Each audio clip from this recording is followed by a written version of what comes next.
ऊपर वाली बहू। ये कहानी शुरू होती है सुशीला के घर से। जब सुशीला बहू थी तब भी वो अपने दिमाग के आधे पैदल होने के कारण कभी इधर बजती थी तो कभी उधर बजती थी। पर अब तो वो सास बन चुकी थी। पर ज्यादा कुछ बदलाव सुशीला में अब भी देखने को नहीं मिल रहा था। सवेरे सवेरे आधी नींद में अपने कमरे से फोन पर बात करते हुए निखिल बाहर आता है।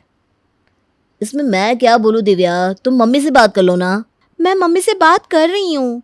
जब हम दोनों की लव मैरिज की बात करनी थी तब तो मेरी मम्मी से बात करने के लिए तुम कूद कूद कर इंटरेस्टेड दिखा रहे थे, और अब मुझे तुम्हारी मम्मी को अगर कुछ कन्वे करना है तो मैं मम्मी से बात करूँ? क्यों भाई, फिर तुम बीच में क्यों हो? अरे नहीं बाबू, तुम तो नाराज हो गई। मेरा मतलब है कि तुम पहले ही सब कुछ सामने से क्लियर रखोगी तो आगे हमें प्रॉब्लम नहीं होगी ना। वरना पता चला तुम्हारी बात को मैंने गलत तरीके से मम्मी के सामने रख दिया तो बनती बनती बात बिगड़ जाएगी ना बाबू। निखिल की बातचीत सुनकर सुभाष कहता है, अब फिर ये कौन सी फरमाइश ले आया? अरे कुछ ज़रूरी बात कर रही होगी। आज के ज़माने की लड़की है, आप बिना फट से मुंह खोलकर कुछ भी बोल देते हैं। अभी दिव्या सुन लेती तो। कोई बात है क्या निखिल बेटा? अब मैं स्पीकर पर करता हूँ दिव्या, तुम बोलो। नमस्ते पापा जी, नमस्ते मम्मी जी। आई होप कि मेरी प्यारी जेठानी जी भी वहीं होगी। वो क्या है ना मम्मी जी, मैं ये कह रही थी कि शादी को हमारी अभी 6 महीने बाकी है, तो क्यों ना हम घर के ऊपर एक और मंजिल तैयार कर ले। मतलब मुझे तो ऑफिस जाना होता है, आप तो जानती है कि ऑफिस है तो कभी बॉस तो कभी ऑफिस के लोग तो घर पर आएंगे ही। मैं नहीं चाहती मेरे कारण आप लोगों को प्रॉब्लम हो या लेट नाइट मीटिंग के कारण किसी की नींद डिस्टर्ब हो। अभी सही से आई भी नहीं और अभी से घर के बंटवारे की बात शुरू कर दी चुटकी ने। तू फ़ोन लेकर जा कमरे में निखिल, हम बात करते हैं आपस में इस बारे में। और जैसे ही निखिल अंदर जाता है प्रियंका कहती है, आपको समझ में आया मम्मी जी? क्या कह रही थी आपकी छोटी बहू दिव्या? तो क्या मैं तो जान पड़ गवार लगती हूँ? अपने ज़माने की बीए हूँ मैं, वो भी फर्स्ट डिवीज़न से। नहीं समझी क्या मैं वो क्या कहना चाह रही थी? बात तो उसने बड़ी गंभीर कर दी है सुभाष जी, वो भी शादी के पहले ही। ये हुई ना बात। आप तो बहुत जल्दी समझ गई मम्मी जी। एफडी तुड़वानी पड़ेगी तब जाकर दूसरी मंजिल खड़ी होगी।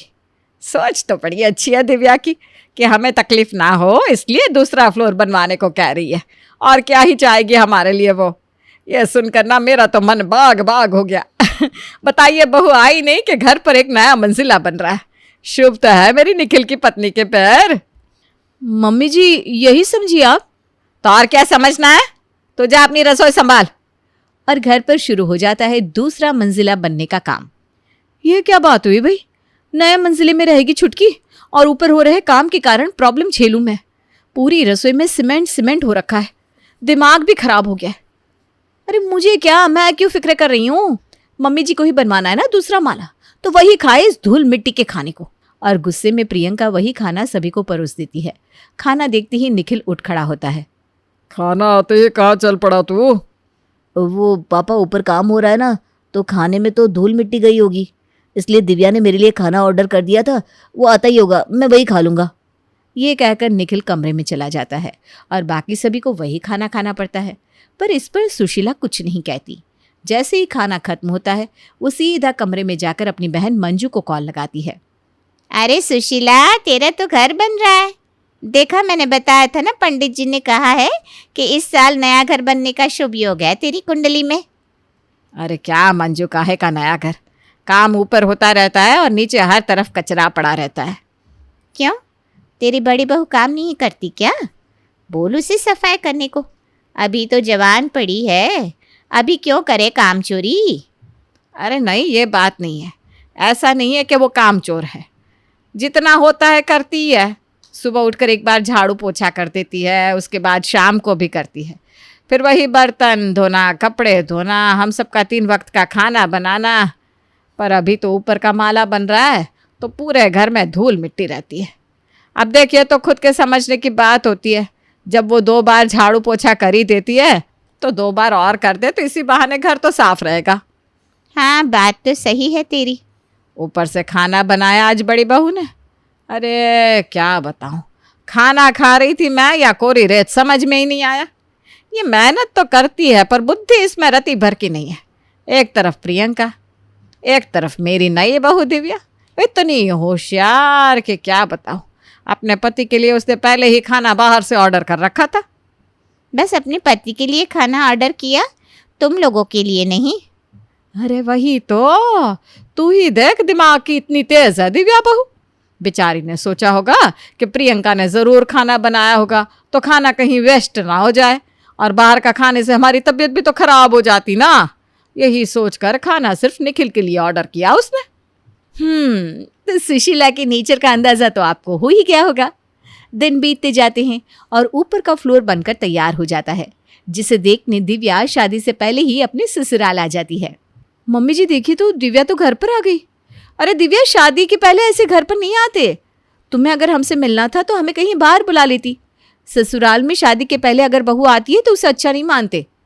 पर इसके पहले कि दिव्या कुछ बोलती, उसकी मंद बुद्धि सासू माँ पहले ही उसकी साइड लेते हुए खड़ी हो जाती है।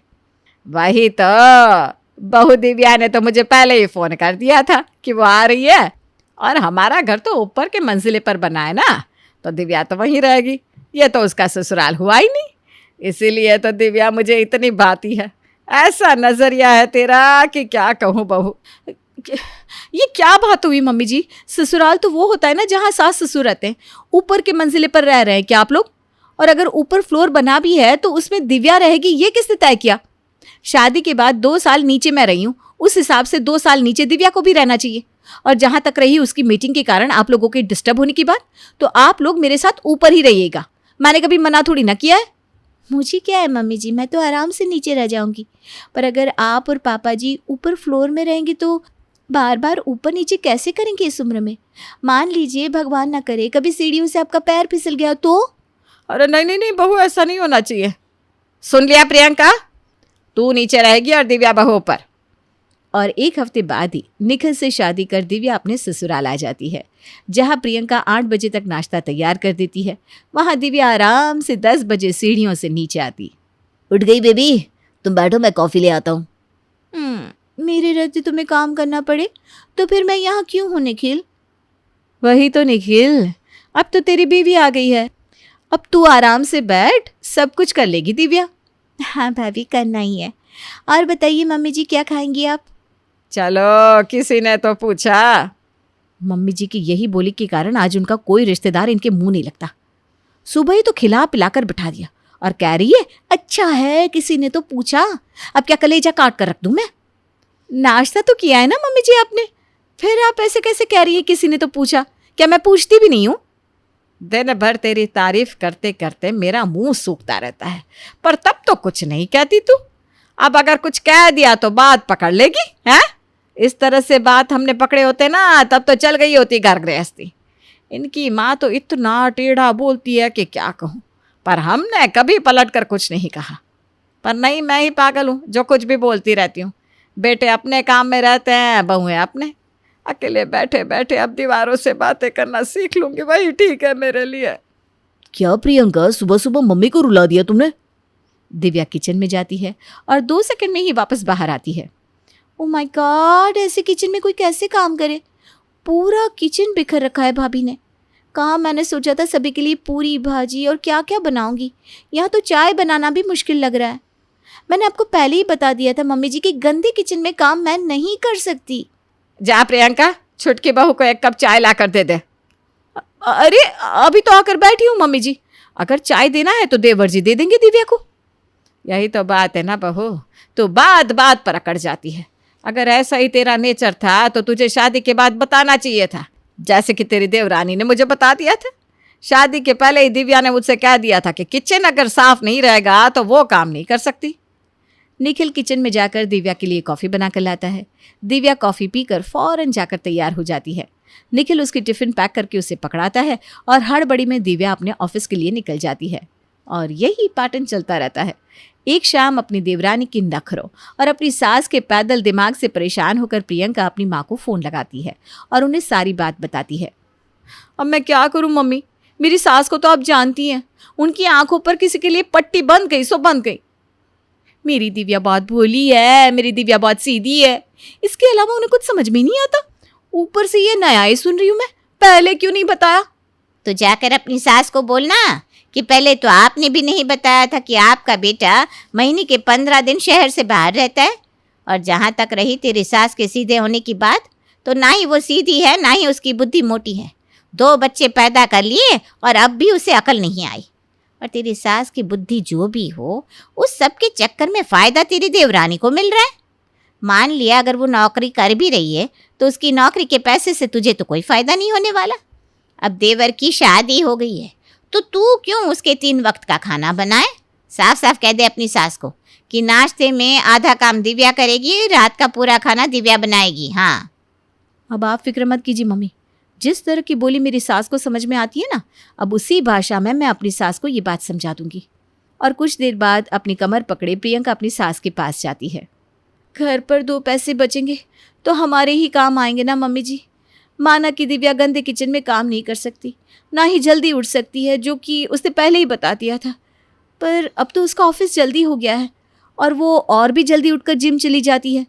खैर जो भी कारण हो, उसी वक्त उठकर वो किचन में नाश्ता भी तो तैयार कर सकती है। करना ही क्या होता है, सब्जी तो बनानी है।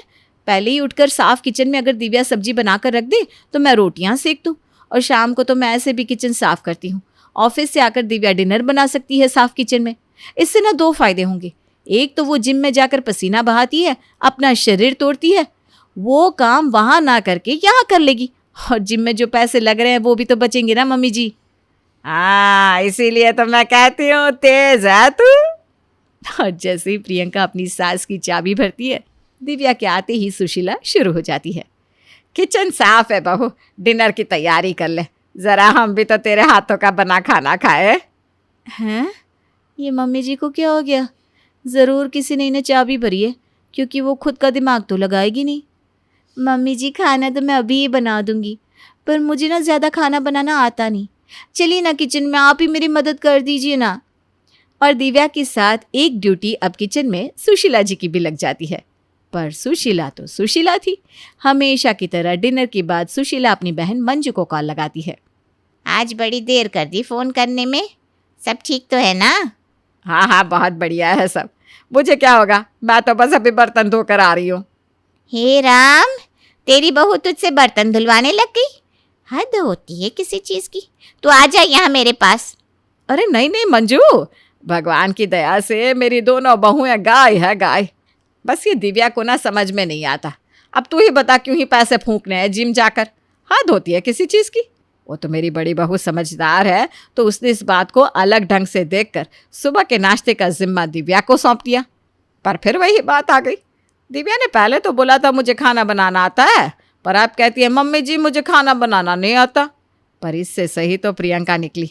उसकी माँ ने कहा था ऐसे तो इसे आता कुछ भी नहीं है, पर आप जैसा जैसा सिखाएंगी ये करती जाएगी। अब कल को प्रियंका ने रसोई छोड़ दी तो मुझे तो उसकी बात माननी पड़ेगी ना, क्योंकि उसकी माँ ने तो पहले ही बता दिया था। और मंजू मौसी के साथ अपनी सास की बातें दिव्या और प्रियंका सुन लेती हैं। पहले तो मम्मी जी के मुंह से दिव्या दिव्या ही निकलता था, और अब वो मेरी मंजू मौसी से चुगलियां कर रही हैं। अब आया ना ऊंट पहाड़ के नीचे। ये तो शुरुआत है ऊपर वाली बहू। अब आपको पता चलेगा ना कि आपकी मम्मी जी किसी की नहीं है। उनका फेवरेट काम तो है बस बातें बनाना, और जैसे जैसे घर का जो इंसान ज़्यादा काम करने लगता है, मम्मी जी उसकी उतनी ही ज़्यादा चुगलियाँ करने लग जाती हैं।